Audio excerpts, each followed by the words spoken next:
વાલા ભાઈઓ અને બહેનો, આપ સર્વને પ્રભુ ઈસુના જીવંત અને પવિત્ર ત્રિએક નામમાં લોગોસ બાઇબલ સ્ટડી તરફથી પ્રેમી સલામ પાઠવું છું.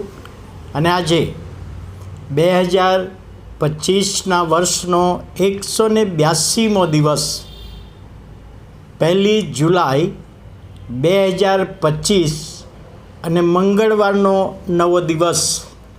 ગયા આખા મહિના દરમિયાન પ્રભુએ આપણા બધાની સંભાળ લીધી, આપણી તાજગીને તંદુરસ્તી સાચવી, આપણો ઉપયોગ કર્યો, લોગોસમાં પ્રભુએ આશીર્વાદ આપ્યો. એ બધાના માટે પ્રભુનો આભાર માનીએ છીએ. મરવું તે લાભ, મરવું તે લાભ. પ્રભુના એક સેવક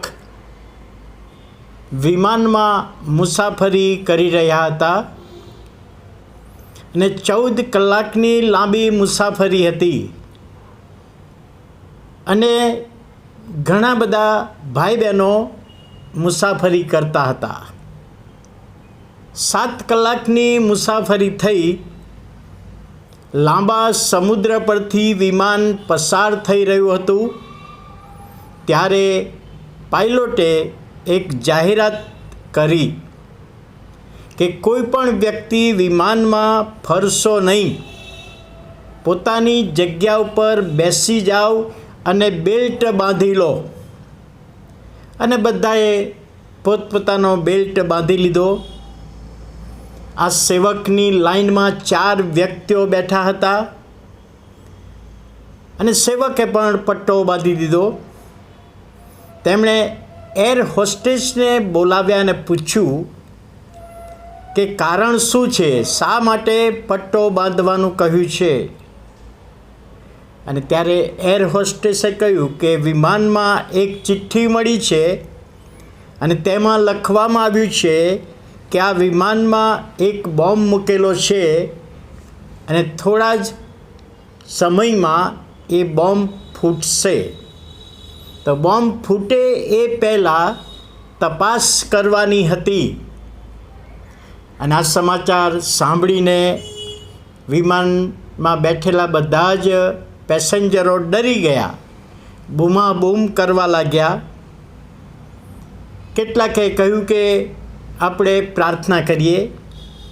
અને આ સેવક, જે પ્રભુના સેવક બેઠા હતા, એમણે પણ કહ્યું કે આપણે દરેક જણ પોતપોતાની લાઈનમાં પ્રાર્થના કરીએ, કોઈ ઉઠીએ નહીં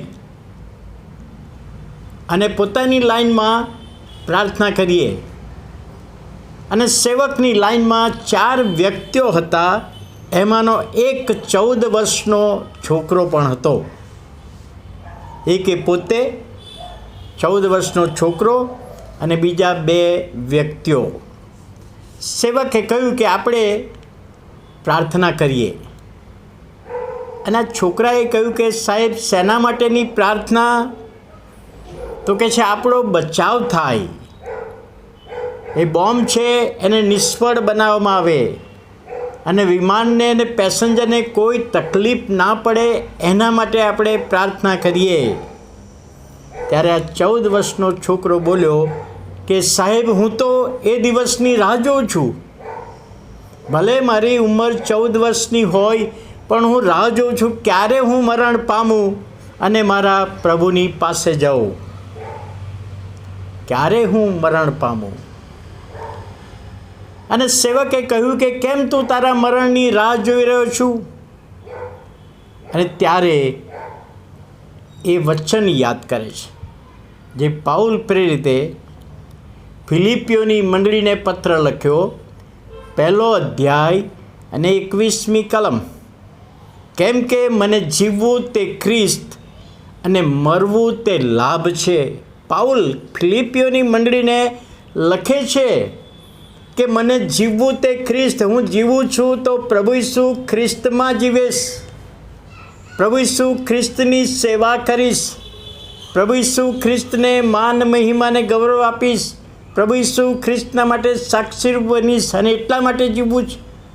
પણ જો હું મરણ પામીશ તો મારા માટે લાભમાં છે, કારણ કે હું પ્રભુને મળીશ, પ્રભુની સાથે રહીશ.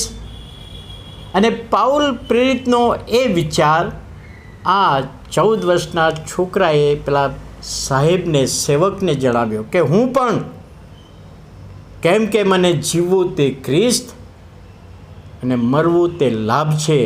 14 વર્ષનો છું, જીવીશ તો પ્રભુના મહિમાને માટે, પણ મરણ પામીશ તો પ્રભુની પાસે વહેલો જઈશ. અને એ મારી ઈચ્છા છે. વાલા ભાઈઓ અને બહેનો, ઘણી બધી વખતે આ કલમ આપણે સમજી શકતા નથી. જીવવું તે ખ્રિસ્ત. જો આપણે પૃથ્વી પર જીવી રહ્યા છીએ તો પ્રભુને મહિમા મળે એવું જીવન જીવીએ. જો મરી જવાના છીએ તો પ્રભુની પાસે જવાના છે, એ આપણો વિશ્વાસ છે. અને એ વિશ્વાસમાં આગળનું જીવન જીવીએ. એ આજનું મનન, આજનું વચન સમજવામાં પ્રભુ આપણા બધાની સહાય કરે. પ્રાર્થના કરીએ. વાલા પ્રભુ, અમે તમારો આભાર માનીએ છીએ, તમારા નામને ધન્યવાદ આપીએ છીએ કે આજના દિવસને માટે અમે તમારી સહાય માગીએ છીએ. નાના દીકરાની સાક્ષી, જીવવું તે ખ્રિસ્ત ને મરવું તે લાભ, અમારા હકમાં પણ પ્રભુ અમે તમારી આગળ જાહેર કરીએ, તમારામાં જીવીએ. અને અમારું મરણ આવે ત્યારે પ્રભુ અમે તમારી પાસે હોઈએ. અને આ બાબત તમે સર્વ રીતે અમારા બધાના જીવનોને માટે આશીર્વાદિત કરો. ઈસુ પ્રભુના નામમાં સાંભળો, માન્ય કરો. આમેન.